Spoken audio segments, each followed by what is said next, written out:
I wasn't expecting to spend a lot of time in the mountains this year. I was expecting to be spending time at home with my wife and our first child, a girl.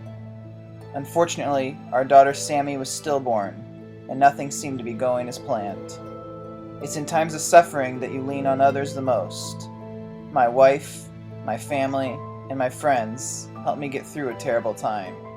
But what my soul craved was a place where I could truly listen and feel the presence of God.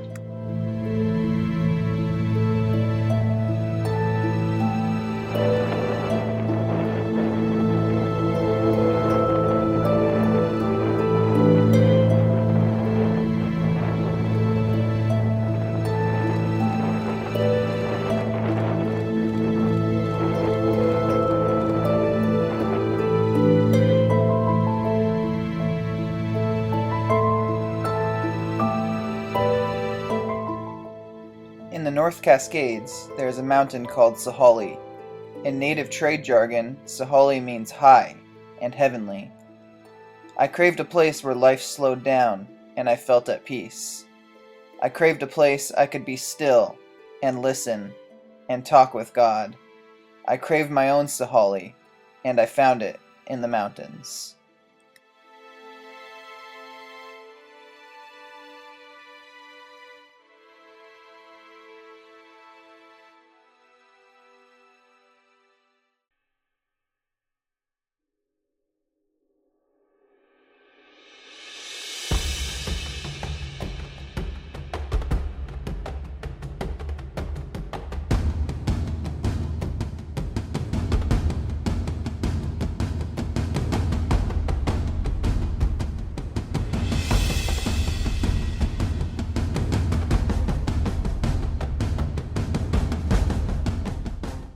It was on an early bear hunting trip that I saw him for the first time.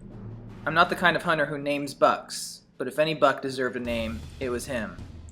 I knew I wanted to pursue him, but Alpine Blacktails are tricky. You see them in the Alpine and Velvet, but finding them during hunting season is another battle entirely.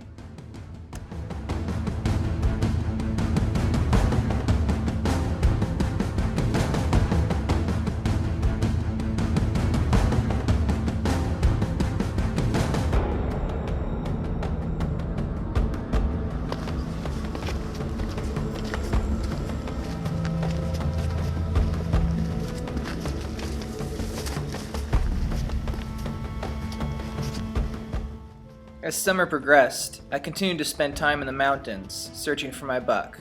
I hiked and hunted in some nasty weather and into some of the toughest country. I packed a trail camera into the backcountry where I thought my buck would be hanging out, and after more than 700 pictures, never had a single picture of the monster buck.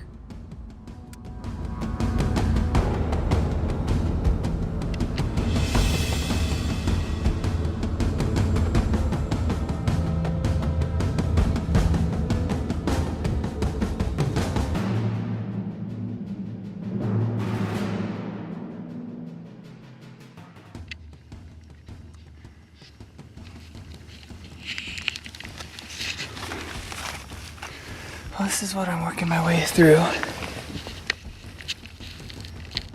right over there.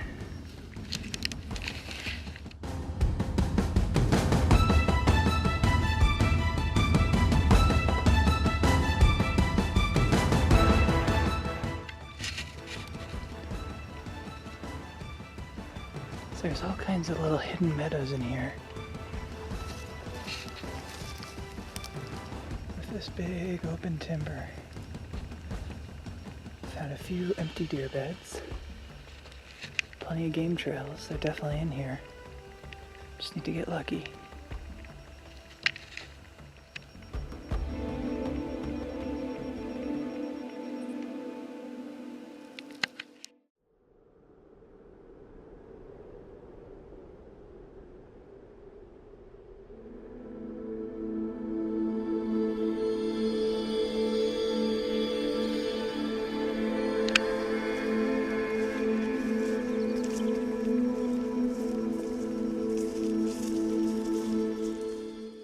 After numerous trips searching for my buck, I started hunting new areas and finding new animals to watch. I may have been hunting new animals, but that big buck never left the back of my mind. I found that the more time I spent in the wilderness, the more time I spent witnessing God's creation, and the more I could feel the truth of the words from Psalm 46. Be still and know that I am God.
It didn't take me long to realize that this journey wasn't about a monster buck.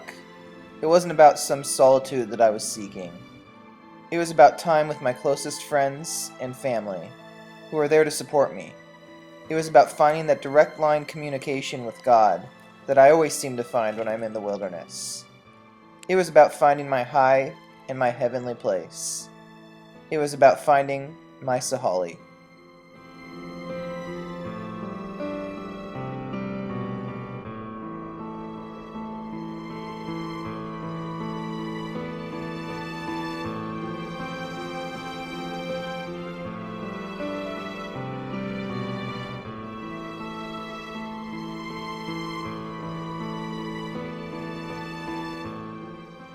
But the story isn't just about me. I'd found my peace, but I still hadn't found my buck, and I wasn't about to give up. My hunches and instincts had so far been wrong on where the buck was living, but I decided to play a hunch. Prior to the October 11 rifle opener, I scouted out a hidden meadow more than a mile from where I had originally seen the buck. There was no way to glass the meadow from a distance, so I dropped hundreds of feet of elevation to get a glimpse into the meadow. I had no sightings, but I did hear a deer spook, and I had a new place to focus my efforts the following week.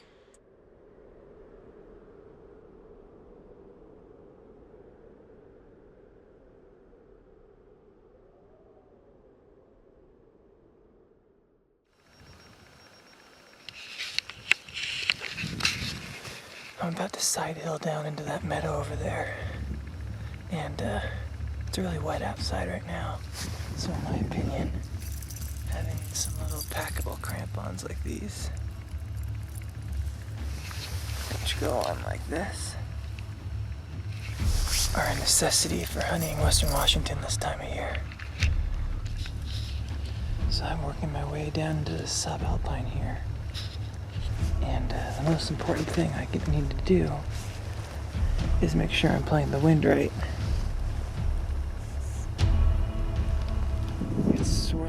bit and then blowing that way. The bucks tend to feed with the wind.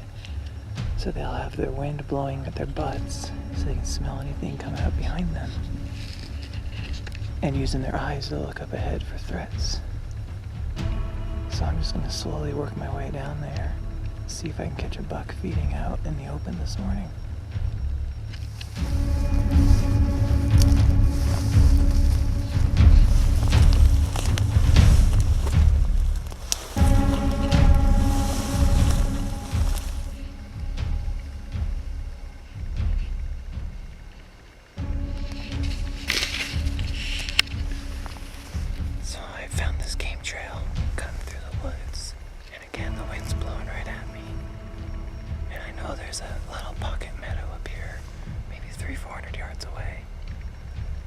So I'm trying to sneak in on this trail and hopefully catch a buck feeding in that pocket meadow. So I'm just moving really slow. I'm trying to be as quiet as I can. And I'm still glassing in this timber because there could easily be bucks in here too.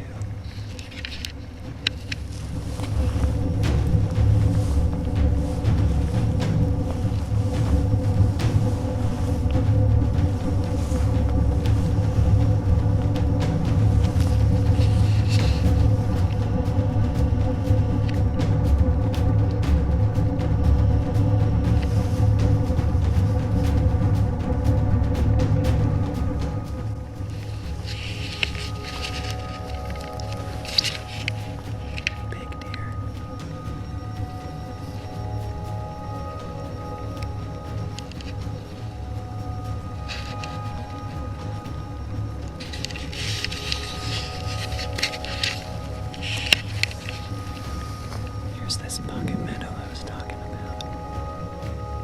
The wind switched directions, now it's going uphill. Still in my favor.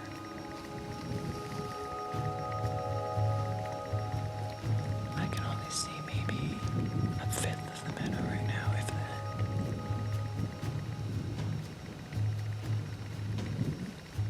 So I'm gonna sit here for a while, 5 minutes, and then slowly work my way right through the meadow. I spooked one last week, and there's lots of tracks. And big tracks. I just gotta find the buck now.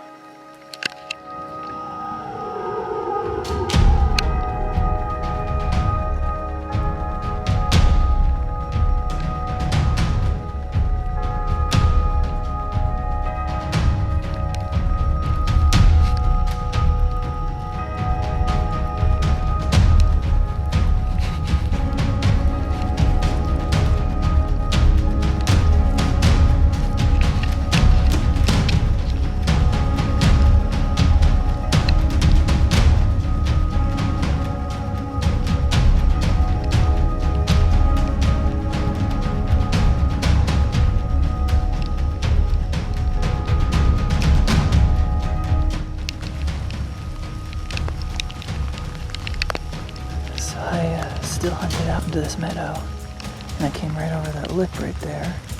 There's a doe and a fawn feeding right there, and I walked up on them at 35 yards. They had no clue I was there, and I watched them feed all the way across this hill, and eventually they caught me moving and took off into these trees. As you can see, it started raining. And this is what hunting in Western Washington's like. But it really goes to show how that quality rain gear, I got the Kuiu Yukon jacket and the Kuiu pants.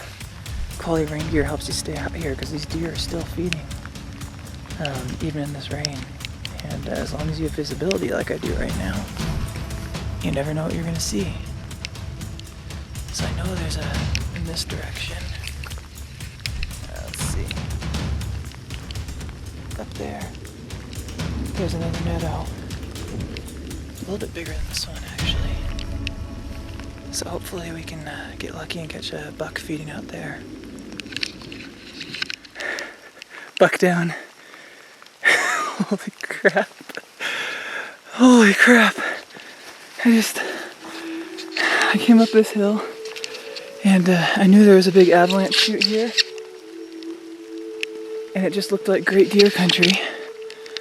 And came around this corner and looked right down through this gap in the trees.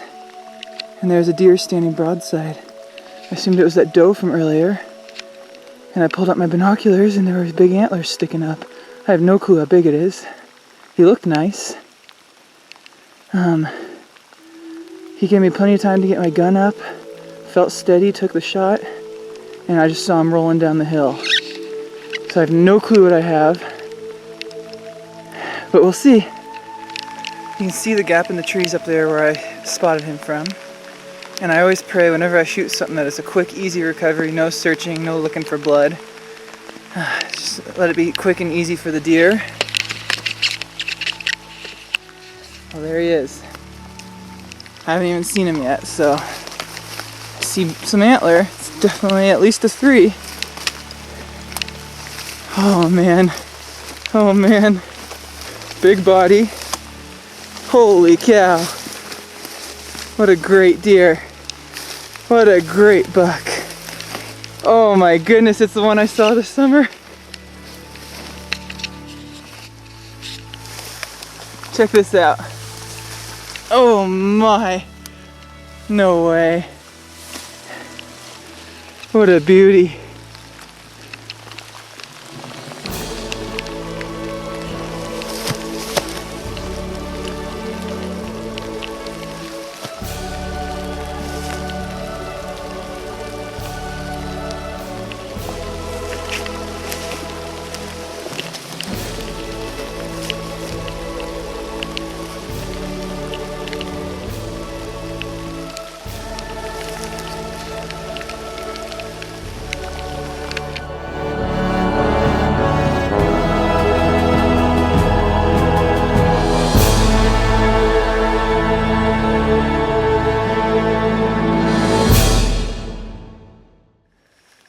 Well, since I'm solo, I took my time to bone out that deer, so I just finished. Took me about 2.5 hours. Just want to be careful not to cut myself. But all I have on me is this little pack, like I talked about earlier, and I gotta climb up that hill. Which, if it doesn't look steep, it's really steep. So I have some stuff still down here. Gonna take one load up, come back down, get the rest, and then the trail's at the top of the ridge, so once I get to the trail, I'm going to drop it and go down to the car and get my big pack so I can pack out the whole thing. But can't complain, got a big buck.